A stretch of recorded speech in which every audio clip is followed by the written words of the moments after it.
Sa gitna ng sunod-sunod na kontrobersya, tila kinarma na raw si Justice Secretary Boying Remulla dahil sa umano'y makakatiwalian na kinakasangkutan nito. Ayon sa mga kritiko, ang pagkakasangkot ni Remulla sa ilang mga korupsyon ay naging dahilan ng pagbagsak ng kanyang kredibilidad. Muli na namang umingi ang pangalan ng kalihim matapos ang ilang mga aligasyon ng pag-abuso sa kapangyarihan at pagkakaroon ng bias sa ilang mga kaso. Samantala, lubutang ang pangalan ni House Speaker Martin Romualdez sa investigasyon sa pagkamatay ng mamamahayag na si Percy Lapid. Umano'y may kinalaman ng mataas na opisyal sa naturang kaso, bagay na pinabulaanan ng kampo ni Romualdez. Gayunpaman, patuloy pa rin ang pag-uusisa ng mga otoridad upang malaman kung may katotohanan ng mga aligasyon laban sa kaniya.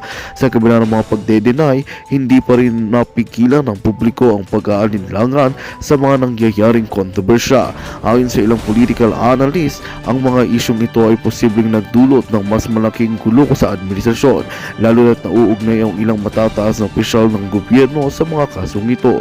At yan nga ang balitang ating pagkakatutukan. Ngunit bago ang lahat, siguraduhin mag-subscribe at i-hit ang notification bell para sa patuloy na pagtutok sa mga silip ng bagong balita sa tunay na boses ng masa.